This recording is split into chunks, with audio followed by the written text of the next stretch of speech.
கயல், ஆ, இப்பதான் உன்னை பத்தி பேசிட்டு இருந்தேன். பார்த்தா நீ எனக்கு கால் பண்ற. என்ன பத்தியா? என்ன விஷயம்? ஆ, அது ஒண்ணும் இல்ல. ஆமா, டைம் ஆச்சு, இன்னும் தூங்கலையா? இந்த நேரத்துல கால் பண்ணிருக்க? இந்த நிலைமையில எப்படி தூக்கம் வரும்? மனசு ஃபுல்லா என்ன சுத்தி நடக்கிற பிரச்சனை தான் ஓடிக்கிட்டு இருக்கு. இங்க பாரு, அதத்தான் நான் சொல்லிட்டு இருக்கேன். இந்த டைம்ல உன் மனநிலை எப்படி இருக்கும்னு என்னால புரிஞ்சுக்க முடியுது. அதே நேரத்துல எந்நேரமோ அதே நினைச்சுக்கிட்டு நீ தூங்காம இருந்தா அது சரியில்லடி. நீ இந்த பிரச்சனையை விடு, நான் பாத்துக்கிறேன். எப்படி சக்தி யோசிக்காம இருக்க முடியும்? மத்த பிரச்சனைனா சமாளிச்சிருவேன். அதுக்கெல்லாம் நான் பயப்படவோ துவண்டு போறத பத்தி யோசிக்க கூட மாட்டேன். ஆனா இந்த பிரச்சனையை என்னால அப்படி ஹேண்டில் பண்ண முடியல. ஊரே என்ன தப்பானவங்கன்னு பேசிக்கிட்டு இருக்காங்க. அது தெரிஞ்சும் எப்படி என்னால அத பத்தி யோசிக்காம இருக்க முடியும்? என் வாழ்க்கையில நான் இப்படி ஒரு சூழ்நிலையை சந்திப்பேன்னு நினைச்சு கூட பார்க்கல. எல்லா விஷயத்திலையும் ஒரு பொண்ணா சரியா நடந்துக்கிறவன்னு பேர் வாங்கணும் நான் எப்பவுமே நினைப்பேன். அதுபடிதான் நான் இது நாள் வரைக்கும் நடந்துட்டு இருக்கேன். ஆனா மத்த விஷயங்கள்ல எல்லாம் சரியானவளா தெரிஞ்சனா, எந்த விஷயத்துல ஒரு பொண்ணு சரியானவன்னு பேர் வாங்கணுமோ அதுல தப்பானவங்கிற பேரை வாங்கிட்டேன். அத நினைச்சாதான் மனசுக்கு ரொம்ப கஷ்டமா இருக்கு சக்தி. என்ன பொறுத்த வரைக்கும் நான் எந்த தப்பும் பண்ணல. ஏன்னா என்ன பத்தி எனக்கு தெரியும். ஆனா இந்த ஊர் உலகத்துக்கு எப்படி நான் நிரூபிக்க போறேங்கிறது தெரியல. இங்க பாரு கயல், ஊர் உலகத்தை பத்தி முதல்ல யோசிக்கிறத விடு. இந்த ஊர் உலகத்தை பொறுத்த வரைக்கும் நாம சந்தோஷப்பட்டா நம்மள பார்த்து வயிறு எரியும். நாம கஷ்டப்பட்டா அத பார்த்து ரொம்ப சந்தோஷப்படுவாங்க. அவங்கள பத்திலாம் நீ யோசிச்சுட்டே இருக்காத. இங்க பாரு, உன்னை நம்ப வேண்டியது அவங்க இல்ல, உன் குடும்பம், அப்புறம் உன் ஃப்ரெண்டு நான். நாங்களும் உன்னை நம்பிட்டு தானே இருக்கோம். அப்புறம் என்னடி உனக்கு? நம்மள பத்தி தெரிஞ்சவங்களுக்கு நாம யாருன்னு நிரூபிக்க வேண்டிய அவசியமே இல்ல.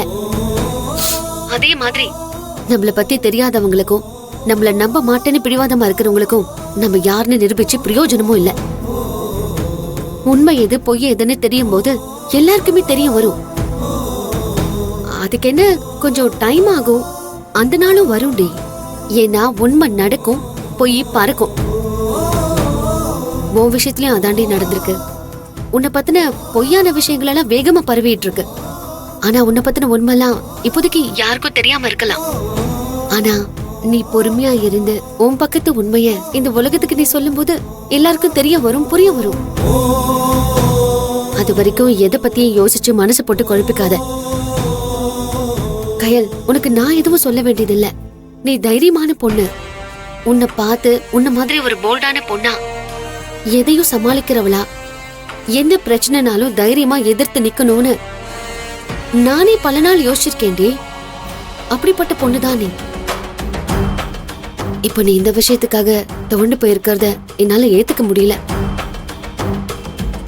நான் உன்கிட்ட அப்ப சொன்னதுதான் நான் இப்பவும் சொல்றேன். நீ தனி ஆள் இல்ல, எப்பவுமே உன் கூட நான் நிப்பேன். சீக்கிரமே இந்த பிரச்சனையில இருந்து நான் உன்னை வெளியில கொண்டு வரதுக்கு என்ன பண்ண முடியுமோ அதை நான் பண்றேன். நீ தைரியமா இரு. தேங்க்ஸ். தேங்க்யூ சக்தி. என்ன சொன்ன? தேங்க்ஸா? தேங்க்ஸ் எதுக்கு இப்போ? இல்ல, நான் இந்த பிரச்சனையில இருந்து மீண்டு வருவனா இல்லையான்னு எனக்கு தெரியாது. ஆனா இப்படி ஒரு பிரச்சனையில இருக்கேன்னு தெரிஞ்சுக்கிட்டு எனக்காக ஓடி வந்து உன் பக்கத்துல நான் நிக்கிறேன். தைரியமா இருன்னு சொன்ன பாத்தியா? அந்த ஒரு விஷயம்தான் எனக்கே தெரியாம எனக்கு ஒரு பெரிய நம்பிக்கை வந்துருச்சு. இங்க பாரு, இப்ப கூட என் அண்ணனோட முகம்தான் என் மைண்ட்ல ஓடிட்டு இருக்கு. என் அண்ணன் இழப்போம், அவர் நினைப்போம் இப்ப வரைக்கும் எனக்கு போகவே இல்லடி. உன் அண்ணன் மூர்த்தியை பார்க்கும்போது எனக்கு அண்ணனை பாக்குற மாதிரியே இருந்துச்சு. எப்படி என் அண்ணன் இப்படி ஒரு பிரச்சனையில மாட்டிக்கிட்டு நொந்து போகும்போது அதை பார்த்து ஒரு தங்கச்சியா நானும் என் குடும்பமும் எவ்வளவு கஷ்டப்பட்டோன்னு எங்களுக்கு மட்டும் தாண்டி தெரியும். அந்த மாதிரி ஒரு கஷ்டத்துலதான் நீயும் உன் குடும்பமும் இப்ப இருக்கீங்க. என்னை விட உன் பிரச்சனைய வேற யாராலையும் உணரவே முடியாது. எந்த ஒரு சூழ்நிலையிலையும் என் அண்ணனுக்கும் என் குடும்பத்துக்கும் வந்த நிலைமை உங்களுக்கு வந்துடக்கூடாதுன்னு நினைக்கிறேன். யாரோ ஒருத்தவங்களுக்கு இப்படி நடந்தா கூட அதை என்னால தாங்கிக்கவே முடியாது. அப்படி இருக்கும்போது நீ என் ஃப்ரெண்டு,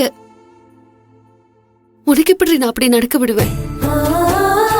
எந்த சோசியல் மீடியாவால என் அண்ணனோட உயிரை போச்சோ, எந்த சோசியல் மீடியாவால நீ இவ்ளோ கஷ்டத்தை அனுபவிக்கிறியோ, அதே சோசியல் மீடியா மூலமா நீ நல்லவன்னு நிரூபிக்க கடைசி வரைக்கும் நான் போராடுவேன். உனக்கு கிடைக்க போற நீதியில தான் ஒரு பாவமும் அறியாத உயிரியை விட்ட என் அண்ணனுக்கு கிடைக்க போற நீதியா நான் பாக்குறேன். கண்டிப்பா அவர் ஆசீர்வாதத்தோட இது நடக்கும்னு நான் நம்புறேன். இங்க மத்தவங்களோட உணர்வு யாரும் புரிஞ்சுக்கிறது இல்ல கயல்.